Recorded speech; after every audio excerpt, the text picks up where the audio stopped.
The Bill Clark Show, presented by Dr. Pepper. And now, Coach Bill Clark. Welcome in. It's the Coach Bill Clark Show, presented by Buffalo Rock Dr. Pepper. Pat Smith along with Landry Roberts, Molly Robinson, Coach Bill Clark. It is draft week, Coach, in the NFL. I know you're retired now from the college game, but how much did you pay attention to it once you put the spring balls in its packages and the football team was done with spring? Did you pay much attention to the NFL draft? You know, I did.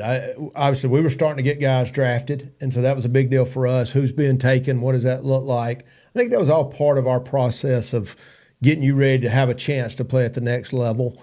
We were constantly, and I think we've talked about this before. If I said, "What do you do to help your kids get drafted?" I wanted to be the place the scouts love to come. So that meant parking and ability to come in and watch film and access, get us still be able to do our jobs. But the scouts would always love coming here, love getting to see your guys work, how hard they work, how they train. Because that was my job, just like it was in high school, to give them a chance to play college. It was my job to give them a chance to play the next level if they could. I remember being in the football building and seeing the signs that you guys would put up and welcome so-and-so from whatever franchise it was. And it was actually really cool. Would the players know that those particular guys were there? Would you let them know? 100%. 100%. We wanted everything that could give them an opportunity. And that was how we tried to recruit. That we would go get guys that we thought were end up going to have a chance. Now, a lot of times they were the Alex Wright that was 6'6", 215 when you get him, or whoever, the Darius Williams who was, but we're going to train to get you there. We're going to open it up to the NFL scouts. And then what are they looking for? What do they want to hear? They're talking to everybody in the building. What does the strength coach, the secretary, what does everybody say? Because that's what happens at that level. They have done their due diligence 100%. And the NFL scouts that you've known throughout your career, like when they come and they step foot in your building and they want to take a look at a kid, do they get an opportunity then to sit down with the kids? Or are you involved as a head coach? Are you in the room, or is this a one-on-one with just the player and the NFL scout? Yeah, I had a coach he was assigned to the scouts, and he wasn't a full-time on the field guy. I know they were all working, but that was one of his jobs, was to be the gateway to the players. Now, they were always going to talk to the strength coach, but as it got further, they were trying to talk to everybody they could talk to. And we always said, we're going to say you're the greatest thing since sliced bread. Now you got to be that. So we're not going to lie for you. But we always found that they would raise their level to that, because that's what their dream was to keep playing. So we want to give them every opportunity, but they're trying to always get to me especially now. There was out of season, there was in season. In season, we had a certain amount of time they could be at practice, but we did fundamental drills. So there was always this great early window for them, and then go watch practice film, go watch game film. You got access to all that, but they were going to always talk to me. Obviously, God-given ability, that's going to be number one that they're looking for. You got to have talent if you're going to play at that level. But what trait that maybe we're not thinking about? Well, first on this end would be a non-starter for some NFL teams. They look at a trait, a characteristic of a particular player when they start breaking him down, and they go, "No, we can't deal with that." Gosh, there's a bunch, but I'd say there's a physical piece, which is the injury component. I mean, they really wanted to know, is this guy got some injury that they're going to go, they're not going to see? I mean, we talked about this with us, especially with junior college kids, because they could get so banged up and they were older. And I'd get a guy and go, "Oh, we didn't know he had a torn labrum." I mean, so that happens a lot. So they wanted to know every single thing they could find out about him physically. Did he have something? Did he have something chronic? How much does he miss practice? Is he able to practice? Now, they're not banging each other during the season, but they did not want to go spend all this money on a pre-existing condition. Anything from an attitude standpoint that was detrimental to the team, does he have a history? Has he gotten in trouble? I mean, they are about to invest a lot of money. And so it's like I always said, this thing we all hear where they go take these bad they will do that if they are the most unbelievable athlete they've ever seen, and they think they can manage something. But if there's that, you just don't see as much of that anymore. We're investing all this money. He's the face of our program, and we're not going to have people that won't practice, won't do what we want them to do. et cetera. And they're taking everything at face value because you have your reputation on the line. Right. And these guys, they got to know that you're trusting him. So whereas some people say, well, he's protecting his own player because he wants him ultimately to sign that NFL deal. On the other hand, you got to think about you and these guys that you have to continually deal with year in, year out. Yeah, and I think for us it was, this is how we're going to practice and this is how we're going to train. And then it kind of came, well, if he comes out of your system, we know who he is. If he makes it through what you're doing, the standards you have, the accountability you have, he's going to be a good pro. He knows how to meet. He knows how to take notes. He knows how to be on time. You know, you're not just going to let him show up on game day and he's such a talent, but he can't do all the other things that it takes to be a professional. So that was always became a stamp of approval for us. And it's like I always said, when you get a guy go and he does well, like a Darius Williams, he's a professional.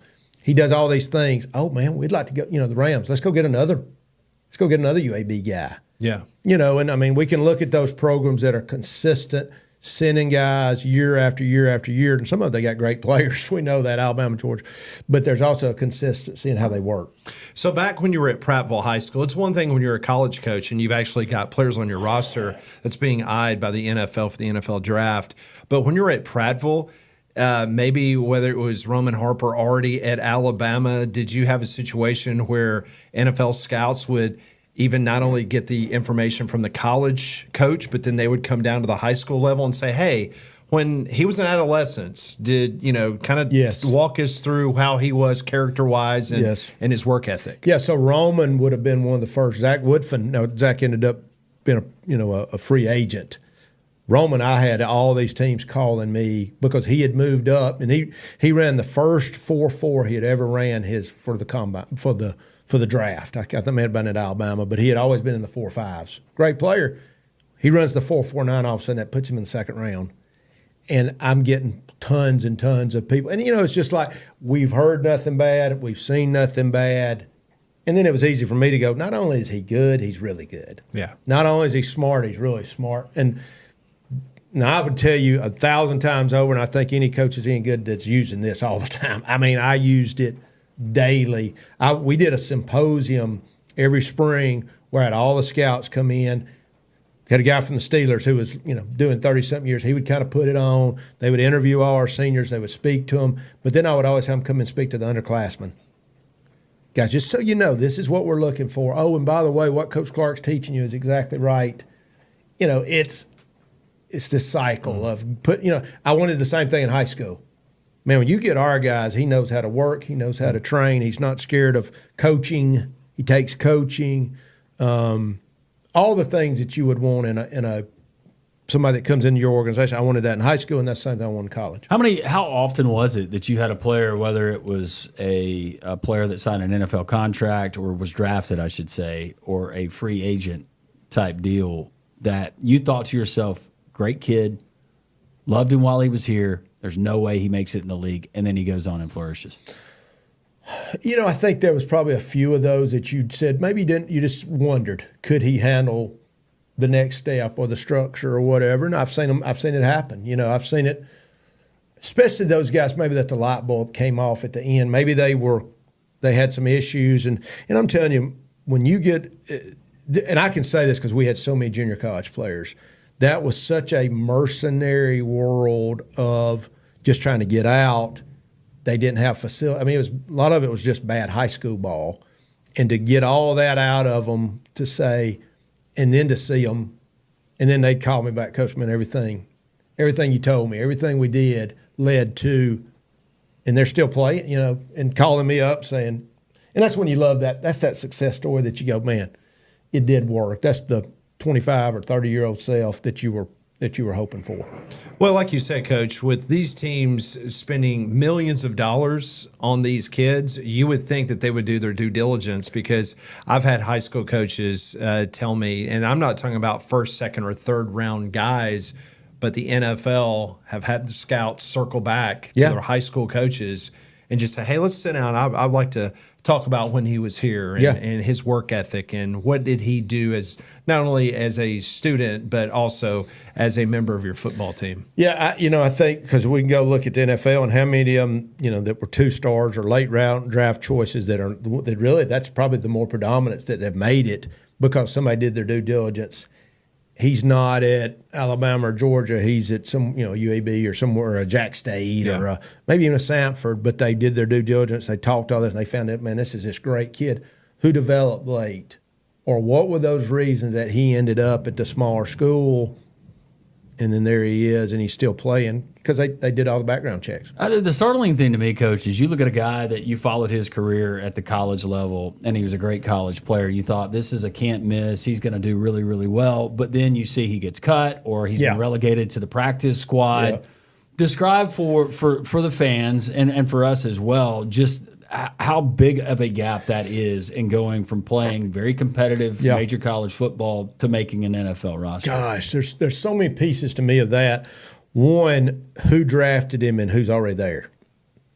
I see it so many times with this guy. When he was a superstar, now he's got to go in there and go to work all the time and or compete constantly, or he just gets in a bad situation at a team that just doesn't really fit him. But I think this other thing is the things, and my guys would come back and talk to me that everybody carries a notebook around. Everybody is just constant. They're not what you think. They're humble. They're listening. They're sponges. Because we hear about the knuckleheads and go, oh, they're all taking all these knuckleheads. No, there's those guys out there that are freak shows, or they've been really good, and then they start developing some craziness, and then we're looking, oh, they're all crazy, and you talk to players, they're like, no, it's zero like that. It's everybody's got notebooks, everybody's professional. There's all kind of great players. The ones that make it are the ones that are students of the game, are sponges. So I think that's what happens to some of those guys, either injury, fit, or as in somebody else is in their position, or they can't handle the business side of it. Talking about being smart, that's what they hope to do at the NFL draft, these general managers, and they'd be smart if they called Smart Bank, put their money there. They really would, and I've had some people just really in the last week that have changed banks and ended up at Smart Bank, and like, man, Coach, I hear you brag on these guys all the time. It is what you say it is, and that's what I like is when kind of like we're talking about with players. It is good. They do know your name. They're professional, and they got all the amenities of a big bank at Smart Bank.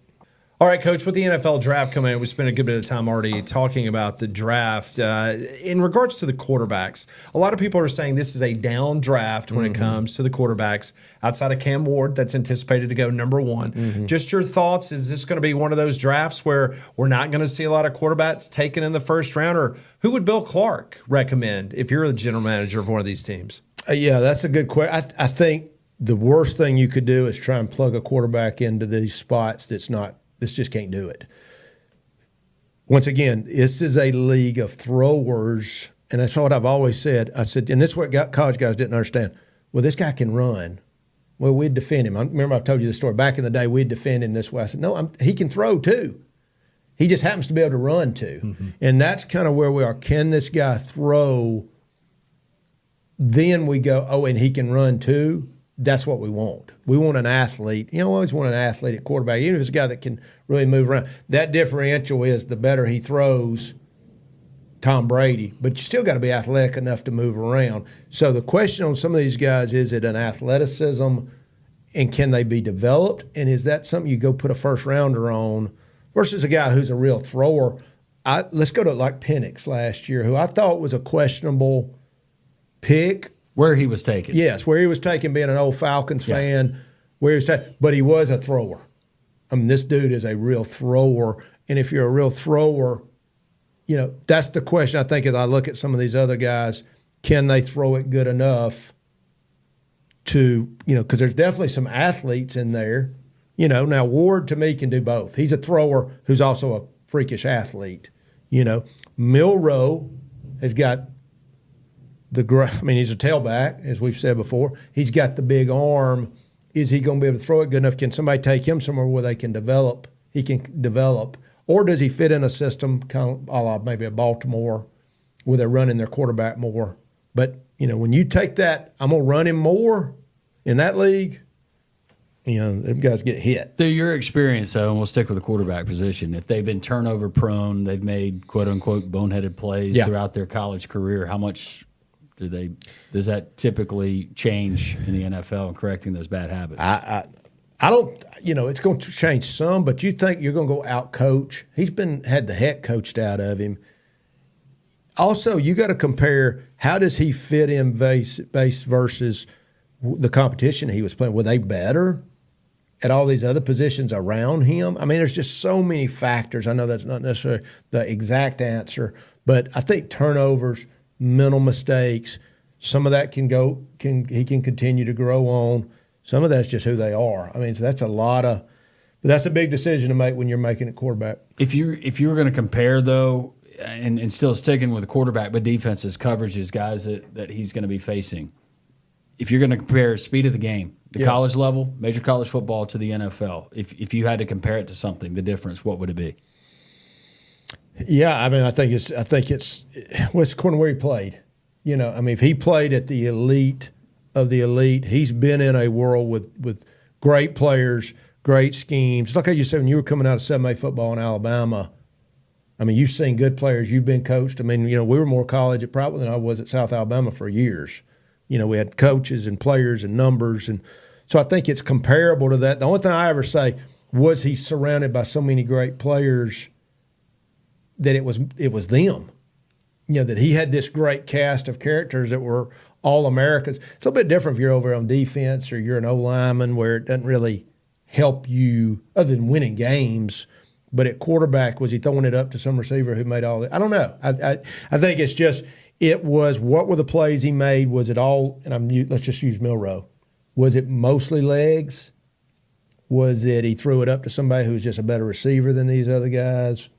And I'm not saying he's not. I'm just saying those are the factors I think people look at because he's truly probably one of the best athletes I've seen with the arm, with all that. But can you put it all together? Playing off something Landrum just asked you, and it has to do with, I heard someone this week mention, I would be more forgiving on Jalen Milroe for the mistakes he's made if he played at the FCS or a non-Power 4 school. But because he played at Alabama against top-notch competition, the errors that I saw him continue to make and not improve on, that gives me more pause than I would if he was an FCS or a group of 5 player. Do you agree with that or disagree with that assessment? I do think that's the question. I think that is exactly what I just said. If he was at, I don't say less coaching, but they have so much coaching, so much film. So now he's also playing against good players. So, you know, some of these guys in the FCS are dominant, but the D lineman can't catch them. The secondary is not as good. So I do think there's a sliding scale for that. The reading of coverages and those things, that's going to be a big piece of it. And that's what I said, when you take a quarterback and say, we're going to make you a system quarterback, which is I'm going through this progression and that progression, First it's throw it or take it down and run it. That's a whole different thing. That system has to be built around that. You know, that it's what you can do in college and maybe you can do it in pro, but you're going to have multiple quarterbacks because he's going to get hit. Is there a particular position group at the college level that you think there is less risk taking him at a certain round, certain pick than other positions? I think quarterback, that's a gamble, right? But and taking kicker and special teams off the table, what position group do you think usually what you see is what you get, and those guys end up having longer careers in the NFL? So we're saying, is there a place you could take guys in a lower range? I'm just saying position specific. While quarterback, you take him in a high. If you take an offensive lineman, is there less risk involved? Injury is always in play, but is there one that, from your experience, you've seen with those guys, usually it translates to a healthy NFL career? Yeah, I mean, I think O-line is one of those positions where it's the lower to mid pass rank because they're trying to go get these skill guys, and I think it naturally just knocks those guys down unless they're just the elite of the elite. So I think that's I've seen it, but I've seen that across the board in multiple positions when they go get the elite guys, and then there's other guys at linebacker and O-line and that can fall but still play. So let me ask you about Travis Hunter, the Heisman Trophy winner. We were talking about it today on Three Man Front, where he, in the last 2 years at Colorado, he's played almost 3,000 snaps. Insane. On both sides of the ball. About a month ago, his people, they were telling NFL teams, don't draft me if you're not going to let me play both ways. So the question I asked the group, and I want to ask you, do you think Travis Hunter could play both ways and be successful at the next level in the NFL?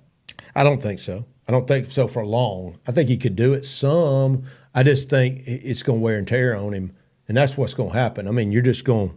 I mean, he's almost played 3,000 snaps. Right. At a major college. That's what happens to running backs. In back-to-back years. Yeah, you're increasing the odds. I think there could be some of that, but I think why?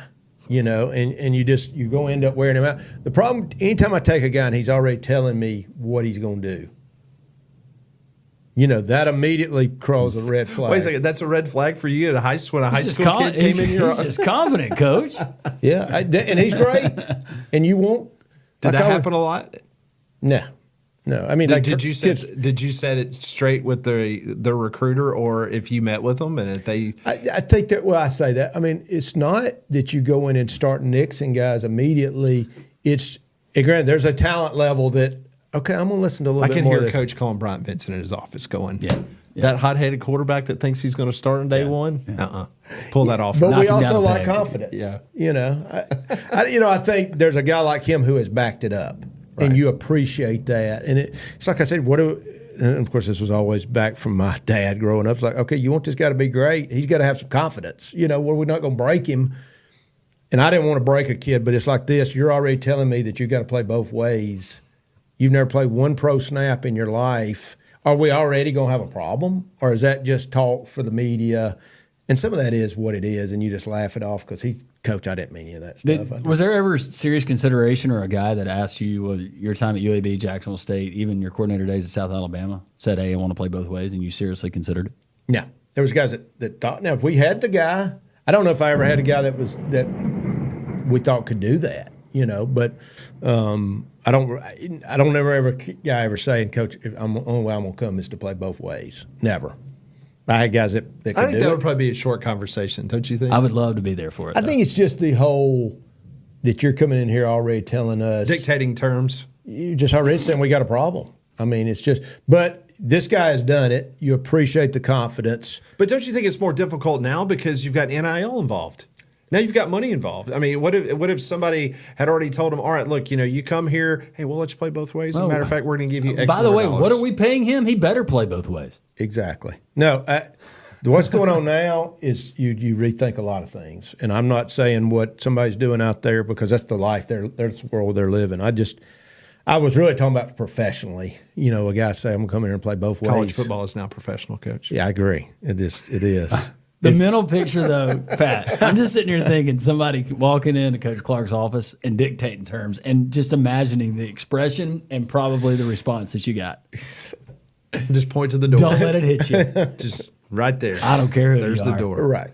Well, the good news is that I saw Coach drive in the parking lot today. He got it washed. Yeah, you did. He looks good. The rain You is did. very helpful. Oh, it's Somebody the rain. said, "Oh, he got a new ride." I said, "No, it's the same one. He just got it washed. It That's usually right. looks great. Donahue Now it's a Chevrolet. solid black." Yeah, it looks Thank good. you, Donahue, for giving me a great ride. No, seriously, appreciate our guys and friends at Donahue and sponsoring our show and all the way back to the fall. But more than that, they do a great job. We've got the great Chevy Tahoe and all the Chevy products that they have. So go check our guys out at Donahue.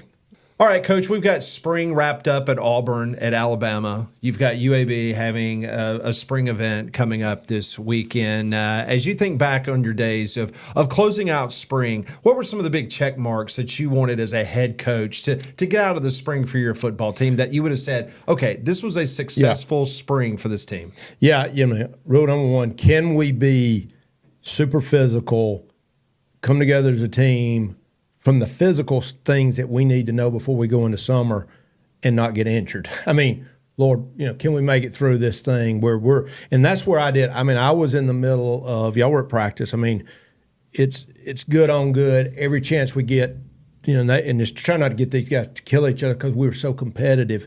So you'd go 1s on 1s, 1s on 2s, 3s on 4s, 3s on 3, trying to mix up who they were going against. What's the depth chart as much as we can decide right now? have a lot of physicality, but still protect them. That was what you're trying to come out of spring with. With having so much turnover though in roster, yeah, and it's different now with the portal and so many additions, in addition to guys graduating and their eligibility expired. How do you really even know as far as team chemistry? Is that something you? It's different. Yeah, it's different, and I think now they've got these OTAs they can have. So you're going to go flip your roster, or you're going to lose guys. I think it would not. It would take. You might even take some steps back.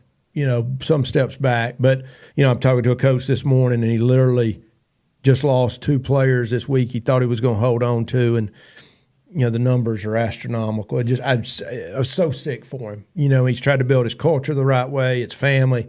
They're getting money. And, some of it's just money they can't turn down. It's just insane money.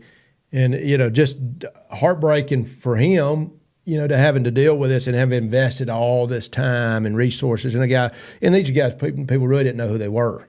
And so this stuff, what's going on now, boy, is tough. You've gone through spring, you went through all these workouts, did all these things. You're penciling this guy in as maybe an all-conference type player, and then all of a sudden you lose him. Just, Well, and going back to Nico, and now he's at UCLA. Yeah. But Nico being at Tennessee, Josh Heupel getting applauded for taking a stand for the rest of college football. But I ask you this, if Nico had performed better last season and was, quote unquote, in your eyes, worth $4 million, would he have gotten that $4 million? Yeah. Oh, yeah. Yeah, I think it just came down to he wasn't worth it in their eyes. Now, the line that was crossed for me with anybody is when you start trying to hold me for ransom in a game. And that's when I don't care who you are, for me personally, you would have to go. Because then you could do it anytime.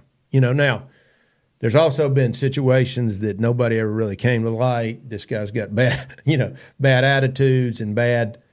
It's just, what was that level of blackmail? Yeah. You start trying to blackmail people. Well, you take the whistle and the headset off, then it becomes a personal thing, and I don't want to ever see you. That's right. So that made it easy. Oh, and by the way, you're not that good. Yeah. But who is? That you're going to come in before a playoff game, and they know the truth of that, but it sounds like that's pretty accurate. Yeah. So we had a long discussion about that, I think, last week. It's just like, no. That's I hate to say it, and I like Coach Hop, but it's not that's an easy. Yeah. Don't let it hit you on the way out type deal. Now, my job was to have somebody in the wings, and that's where the question marks go, because I think they're already, once that happens, they're looking. Yeah, and you could tell that Tennessee was taken off guard because, they were having this conversation back in December, but by him going through the process, they did not get any other quarterback from the winter portal, so they were going full steam ahead in the spring. And up until that infamous Friday when he didn't show up for the walkthrough before the orange and white game, they thought that he was going to be good to go and everybody was being hunky-dory. When I tell you these guys are getting bombarded, them, their parents, anybody that can touch them by these agents, wannabe agents with real money or not real money. And it's like the call where the coach says, this agent sends him this list of players, and one of their own players are on the list. The agent he's not even smart enough to take this guy's picture off, and he brings the guy in. It's like, Coach, the guy called me. I swear to God, I never agreed to. And I think it was the truth. This guy was using this guy's player to say who he could get, so he's trying to get an offer from somebody, then to call him up and say, I just got a $500,000 offer for you. Got any interest? Amazing. I had a guy, another good story. I had a coach shows up at players' homes in the same conference. One of the position coaches shows up at this coach's players' homes in their house. They're not in the portal. They film him. So the head coach is denying it. He's got him on the phone. He's telling him, your coach was at my guy's house. He's denying it. Hold on, dude, let me send you this. Amazing. That's not shocking. But there was a lot of us saying it, but I, for one, let me tell y'all what's coming. This is what's coming. They were calling kids then when there were rules and no immediate eligibility. Unbelievable. With not the money. So it's, this was exactly what we thought, praying, literally praying there's something that comes out of this. So to the good, but that's just two or three little quick stories. There's a million. And we will continue all throughout the summer getting these stories. Canine Global Protection Group, Coach, one of our fine sponsors, are on the show. Yeah, those guys, one, veteran owned, and two, they're keeping us safe at ball games, events, got the dogs, and they can smell guns and bombs and all these things to protect us. So appreciate those guys. Also want to thank our good friend Jimmy Lee and all those great people over there at Dr. Pepper in Buffalo Rock, title sponsor of this program. For Molly Landrum and Coach Clark, I'm Pat Smith. Have a great week, everyone. This has been the Bill Clark Show, presented by